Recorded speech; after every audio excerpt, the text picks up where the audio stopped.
मंदिर की आत्मा।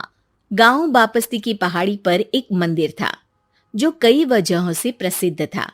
बापस्ती के परिवारों में आपसी सौहार्द बना हुआ था। इसकी वजह उस मंदिर को ही बताया जाता है। अरे ओ विमला, ये इस मंदिर की कहानी क्या है रे? अरे ये मंदिर इस गांव के लिए बहुत ही शुभ है। अरे शुभ तो है, तो फिर भी लोग इस मंदिर से दूर क्यों रहते हैं? ये इतना वीरान क्यों रहता है? अरे बड़े बुजुर्ग कहते हैं कि मंदिर में आत्माओं का राज है जो लोगों की मदद करते हैं, लेकिन मंदिर से सभी को दूर भी रखते हैं। अरे ये कैसी आत्माएं हैं जो लोगों की मदद भी करते हैं और लोगों को मंदिर से दूर भी रखते हैं?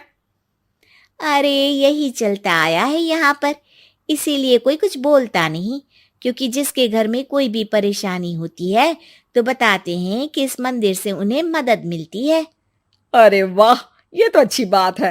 तभी इस गांव में इतनी खुशहाली दिखती है। तभी बाहर किसी की चीखने चिल्लाने की आवाज आती है। दोनों बाहर निकलती हैं तो देखती हैं कि गांव के एक बुजुर्ग रो रहे हैं, क्योंकि शहर से उन्हें कोई बुरी खबर मिली है। अरे क्या हुआ चच्चा, रो क्यों रहे हो आप? हाँ चाचा, बताओ ना, हुआ क्या?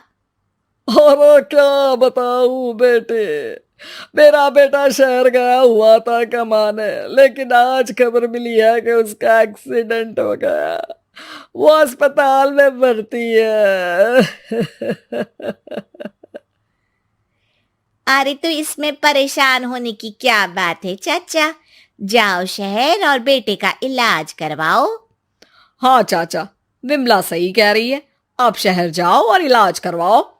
अरे कैसे इलाज करवाऊं, अभी पैसे नहीं है और शहर के अस्पतालों में इलाज का खर्चा लाखों में आता है। अरे चाचा, भगवान पर भरोसा रखो, कहीं ना कहीं से मदद जरूर मिल जाएगी। बस आज का दिन कैसे भी काट लो। अरे अब तो बेटा थोड़ा समय काटना भी मुश्किल होता जा रहा है। देख कमला, तू ही समझा चाचा को। अरे पैसों का कहीं ना कहीं से इंतजाम तो जरूर हो जाएगा। अरे चच्चा, जब विमला कह रही है तो थोड़ा उस पर भी भरोसा रखो। चलो आपको घर छोड़कर आ जाती हूँ। उसके बाद कमला उन बुजुर्ग को लेकर चली जाती है और विमला मंदिर की ओर चली जाती है। विमला मंदिर की सीढ़ियों पर चढ़ते हुए दूर से नजर आती है। उसके बाद वो आंखों से ओझल हो जाती है। उसी रात उस बुजुर्ग के घर के बाहर एक थैला रखा हुआ मिला। बुजुर्ग उस थैले को देखते ही चौंक पड़ा, क्योंकि उसमें 5 लाख रुपए रखे हुए थे। वो बुजुर्ग सुबह दौड़ा दौड़ा गांव के दूसरे बुजुर्गों के पास गया। और मंगल भाई सुनो, मेरे घर के बाहर ये पैसों से भरा बैग रखा हुआ मिला है। अरे किसका है ये भाई? अरे भैया, मुझे क्या पता।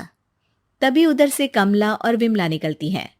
अरे बेटा सुन तो, देख ये क्या रखा हुआ था मेरे घर के सामने। कमला और विमला हैरानी से देखती हैं।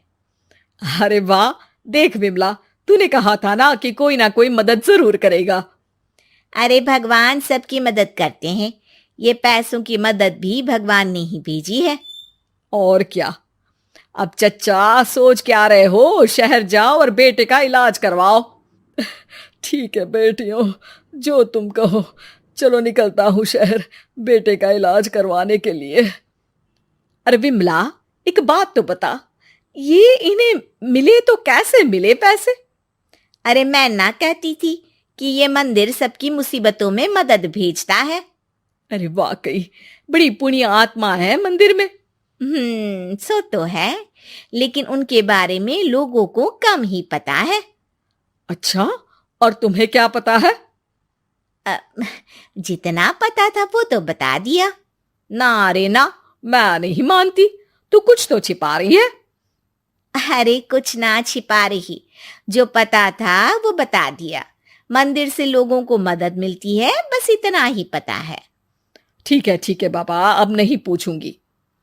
इसके बाद उसी रात कमला चुपचाप अपने कमरे से निकलती है और मंदिर की ओर चल पड़ती है। कमला धीरे धीरे मंदिर के दरवाजे पर पहुंचती है। अंदर से हल्की हल्की रोशनी आ रही थी। इसके बाद जो वो देखती है वो हैरान रह जाती है। कमला इसके बाद तेजी से वापस लौट आती है। दूसरे दिन सुबह सुबह। अरे विमला, तू तो छिपी रुस्तम निकली। है? ऐसा क्या छिपा लिया मैंने? अरे तूने तो भनक ही नहीं लगने दी और चाचा की मदद भी कर दी। हैं? ये क्या कह रही हो? ऐसा कैसे कह सकती हो तुम? मैंने कोई मदद वदद नहीं की। अरे सब पता है मुझे, कल रात मैं गई थी मंदिर। तो क्या देखा? अरे तुम्हारा पति और कुछ लोग वहां दिखे। बोरियों में नोट भरे हुए थे और सभी नोट गिनने में लगे हुए थे। तो तुम्हें क्या लगा? वो क्या कर रहे थे? अरे मैं समझ गई कि वो लोग कहीं से डकैती कर पैसे लेकर यहां मंदिर के पीछे छिपाते हैं। अब जब तुम जान ही गई हो तो बता देती हूँ, लेकिन ये बात किसी को पता नहीं लगनी चाहिए। मेरे पति डकैती नहीं डालते हैं, बस उन लोगों से पैसे छीनते हैं जिन्होंने गलत तरीके से पैसे बनाए हैं। और फिर लोगों की मदद करते हैं। यही है वो पुण्य आत्माएं जो लोगों को मदद पहुंचाती है। अब समझी? हाँ, अब समझी उन पुण्य आत्माओं का चक्कर। सही है। करते रहो मदद, लेकिन सावधानी से, मेरी तरह कोई और ना पहुंच जाए।